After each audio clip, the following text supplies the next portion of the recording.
يا صباح الفل، ازيكم عاملين ايه؟ يا رب تكونوا بخير. فيديو جديد وروتين جديد بقى، يا رب كده يعجبكم. لايك واشتراك وتفعيل زر الجرس على الكل عشان كل فيديوهاتي ان شاء الله تشوفيها اول باول. نسمي الله ونبدا الفيديو بتاعنا. زي ما انتم سامعين بقى صوت العصافير تحفه تحفه، بس انا كنت مسرعه الفيديو فتحسوا ان الصوت سريع شويه، بس هو الصوت كان اهدى من كده واحسن بقى شويه، يعني اللي هو في الصوت الطبيعي من غير ما اجري الفيديو. والهوا بصوا كان الجو تحفة تحفة تحفة كده. طبعا البلكونة دي بحري.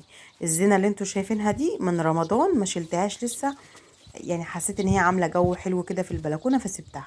قلت خليها، يعني العيال فرحانين بيها اصلا. ورمضان تحسوا كده ان هو عدى بسرعة، يعني ما حسيناش بيه. فانا حاسه ان احنا لسه يعني زي ما يكون كده ما فرحناش بالزينه، ما فرحناش بالحاجات وكده.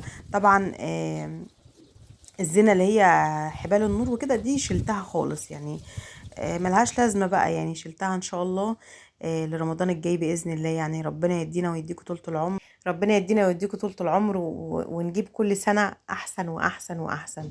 عايزة ان شاء الله بإذن الله أجيب اللي هو حبال النور ان شاء الله، يعني رمضان اللي جاي بإذن الله.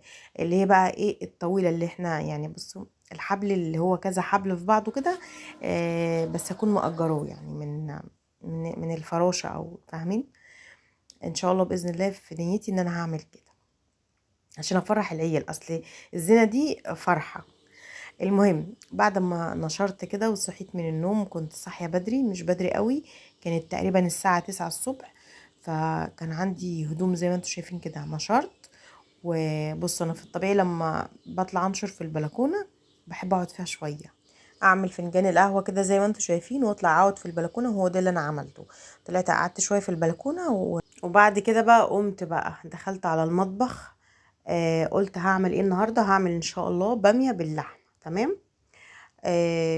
الباميه زي ما انتم شايفين هي كانت عندي في التلاجة، كنت حطها في الكيس بتاعها، فعملت ايه؟ اسودت زي ما انتم شايفين كده، حسيت ان هي اسودت شويه شويه صغيرين. فانا بصوا انا هعالجها دلوقتي، هتشوفوا هعمل لها ايه وهرجعها يعني كانها طازه بالظبط. ماشي. هنا ما كنتش طلعت كيس صلصه من الفريزر، كيس طماطم، يعني الطماطم اللي انا مفرزاها ما كنتش طلعت. فقلت هعمل من الطماطم اللي انا جايباها، كنت جايبه اصلا انا قفص طماطم. ماشي. فانا كنت عايزه اعمله افرزه بقى واحطه في الفريزر. فانا قلت بدل ما انا اجيب من الفريزر يعني طماطم، لا انا هجيب من الطماطم الطازه دي واعملها كده. اعملها يعني انا بقى اعملها صلصه وكده، اخدع يعني للباميه. هنا وانا بعمل بقى الحاجات اهو، بصوا هنا كنت خلاص حطيتها على النار استوت. بحب احطها الاول على النار، بعد كده اضربها في الكبه او الخلاط او اي حاجه عندك يعني. بس هنا ادي البامية بقى كنت بعالجها، يعني بعد ما سبتها شوية في التلاجة قعدت بتاع يومين كده، حسيت ان هي اسودت. بصوا بقى رجعت كأنها طازة بالظبط. حطيت عليها كده عصرة ليمون، عصرة صغيرة كده في المية، بصوا كأنها طازة بالظبط والسواد اللي بيبقى فيها ده بيروح. بس كده. وهنا بقى ادي الاكل بتاعنا اهو، شايفين. شلت بقى شوية كده من التسبيكة بتاعت البامية، حطيتها على وش الرز، حطيتهم في طبق صغير كده وحطيتهم بقى على وش الرز. عايزة اقول لكم التسبيكة طبعا فيها توم، فمدية طعم جميل جدا للرز. جربوها هتعجبكم. هنا بقى كنت عملت قهوة تاني. انا بصوا كنت حاسة ان انا اصلا فنجان القهوة الاولاني ما جابش نتيجة معايا، فرحت عاملة فنجان قهوة تاني بعد الغدا. هنا بقى دخلت كده على المواعين، قلت هغسل المواعين علشان عيالي ساعات لما بسيب الاطباق الصيني والحاجات دي في الحوض بيرموا كده يرموا كوبايه، يرموا اي حاجه، فالاطباق دي بتتكسر. فانا عشان اسيب المواعين تستنى شويه ممكن طبق يتكسر ولا كده، فعلى ايه يعني؟ مش مستاهله ان احنا نقعد نكسر ونبوظ في الحاجه. فانا قلت هشطفهم كده بسرعه، هما مش واخدين حاجه. وغير كده المواعين لما بتشطفيها بعد الاكل مباشره بتبقى اللي هو ايه، اللي هو المواعين زي ايه لينة كده، يعني الاكل ما بيبقاش لازق في الاطباق، فتحس ان المواعين سهلة كده معاكي وما بتاخدش وقت يعني. بس كده. هنا طبعا طول ما انا واقفة كنت بذكر الله وصلى على النبي. عايزه اقول لكم الموضوع ده انا بيفرق. انا اصلا قعدت فتره كده، يعني بقالي زي فتره كده ما كنتش بصراحه بذكر الله، ما كنتش بسبح كتير، بقالي فعلا فتره كده. فانا حاسه ان يا لا لا انا مش احسن حاجه، يعني انا مش، لا كده مش احسن. لما بقعد اذكر الله واسبح و... واصلي على النبي، بحس ان انا في راحه نفسيه، بحس ان انا مرتاحه، بحس، بصوا احساس حلو. وغير كده لما تشغلي سورة البقرة في البيت برضو الموضوع بيفرق وبيبقى احسن، وزي ما يكون كده في طاقة، يعني بتديكي طاقة، تحسي كده ان في طاقة ايجابية، ان انت عايزة تقومي تشتغلي تعملي كل حاجة، تظبطي بيتك، تنظفي، تكنسي، تمسحي، تطبخي، في طاقة. يعني سورة البقرة دي بحس ان هي طاقة ايجابية في البيت. جربت ان انا اعدي كام يوم كده ما شغلهاش، حاسة ان انا كسل الدنيا على دماغي، حاسة ان انا لا مش في المود، انا مش مظبوطة، انا مش تمام، حاسة ان انا كسلانة، حاسة ان انا مش قادرة اعمل حاجة. بشرب قهوة وعلى اساس ان القهوة تخليني يعني تديني طاقة وباور وكده، فلا برضو لا. هو القرآن بحس ان هو اللي بيديني باور واللي بيديني طاقة طول ما هو شغال في البيت، مع الأذكار، مع ان انا اقعد اسبح كتير. يعني لدرجة ان انا لما ببقى نايمة كده كنت بقعد اسبح، يعني اقعد اذكر ربنا وانا نايمة لحد ما انام. فكنت بحس ان انا مرتاحة نفسيا. عدت بقى الفترة اللي فاتت دي انا ما كنتش كده، مش عارفة ازاي، يعني بقالي بتاع اسبوعين 3 كده حاسة بقى ان انا مش في المود. يعني انا طول اليوم حاسة ان انا مقضية يومي نوم. بقوم من النوم ببقى عايزة انام تاني، اللي هو عايزة افطر وانام، اعمل لهم الاكل سريع سريع اي حاجة وعايزة انام، انزل اكل الفراخ بتاعتي واجري اللي هو فوق، انا عايزة انام، عايزة اقعد، عايزة. ممكن على فكرة مش بكون نايمة نايمة يعني، نايمة صاحية، بس اللي هو انا مش عايزة اعمل حاجة، ولا حتى عايزه اعمل حاجه في الشقه، ولا بصوا اي حاجه خالص خالص. انا عايزه اقول لكم اصلا من ساعه تنظيفات العيد انا ما عملتش حاجه، يعني ما شلتش السجاده من مكانها، اللي هو من على الوش كده، فاهمين، من على الوش من على الوش. هو مبدئيا انا فرشه اصلا الحافظات، فاللي هو ايه، ممكن زوزة تكنس كده كنس عادي، انا من على الوش، فاهمين. مش عارفه، لا في حاجه غلط فيا والله.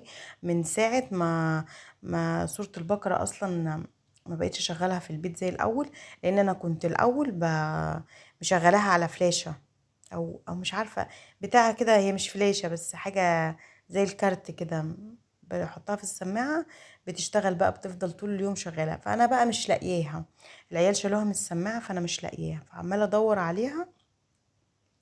حاسه ان انا لا مش في المود، فانا عايزه اجيب فلاشه، او اجيب ساعات بشغل على التليفون، بس لما بكون بقى عايزه اصور ببقى محتاجه التليفون، والتليفون التاني اتكسر. ف ففي حاسه في ازمه، حاسه ان انا في ازمه، حاسه ان انا كده لا في حاجه غلط. فنرجع تاني بقى ان شاء الله بالطاقة بقى والنشاط وكده، لان انا الصراحة احنا في الصيف وكتر النوم اصلا بيزهق، بقوم الاقي وشي منفوخ في بعضه قد كده. فكتر النوم بيتعب وبيصدع الراس، لما بنام كتير بلاقي راسي مصدعة، فانا ما بحبش كده، وخصوصا في الصيف. اما في الشتاء تلاقوا طولة الشتاء اصلا يعني احنا حتى كده لو يعني مش عايزين ننام بس قاعدين كده متكلفتين في نفسنا كده شرابات وبطانيات، فمش ساقعة. لكن الصيف بقى اللي هو يعني انا في الصيف ما بحبش القعدة، بحب اللي هو كل شوية امسح دي، اشيل دي، اعمل دي، اغير كرسي من مكانه، كنبة، مش عارف ايه اللي هو، فاهمين، اللي هو كل شوية احب اغير كده، التسريحة اجيبها الناحية دي، الكرسي ده اشيله من هنا، حاجات زي كده. انا بحب طولة الصيف كده، وامسح بقى، كوب مية في الارض وامسح بالشرشوبة، اكب مية، اشد بالمساحة، اغسل سجادة، فاهمين، اغسل على الغسالة اللي هي النص اوتوماتيك، بتبقى في الصيف برضو الغسيل على النص بيبقى جميل جميل جدا يعني. والهدوم بتنشف بسرعة لان الجو حر، في الهدوم بتنشف يعني. المهم هنا الطماطم خلاص اهي، بصوا خلاص كده انا خلصت الطماطم، وادي بقى برضو هنا شوية طماطم اللي هو برضو محتاجاهم في التلاجة عشان السلطة. و يعني انتوا فاهمين بقى، وساعات العيال بيحبوا ياكلوا طماطم كده، فدول محتاجاهم في التلاجة. انا مش عارفة هم قد ايه، بس هم تقريبا 5 كيلو مثلا يعني. بس كده، فانا كده خلاص خلصت كل حاجتي. هنا كان عندي كان عندي كيس طماطم في التلاجة، كانت طرية خالص بقى، تحسوا ان هي بصوا يعني مش مستحملة اصلا تقعد اكتر من كده، ولو قعدت هتبوظ. بس هي ما شاء الله حمرة حمرة وجميلة. بحب الطماطم الحمرة دي، بتخلي الصلصة تحفة، بتخلي كده الطبيخ وانتي طبخاه لونه احمر وجميل. مش محتاجة ان انتي تحطي بابريكا، ولا محتاجة ان انتي تضيفي اي حاجة، هو بيبقى حلو يعني. بيبقى لون الصلصة كده بتاع الطبيخ بتبقى حلو. بس قلت هغسلهم وهحاول كده احطهم فوق الحلة، لان الطماطم بتهبط كل ما بتستوي او بتنزل ميتها هي بتهبط في الحلة. فانا قلت هحط دول من فوق كده و... واللي هو بقى ايه فيه وسع يعني في الحلة وكده. عايزه اقول لكم هي بهدلت لي البوتاجاز اصلا، ولسه ما غسلتوش والله، سايباه قلت بكره. انا كنت غسلاه يعني النهارده بعد الغدا، غسلته ونضفته وظبطته.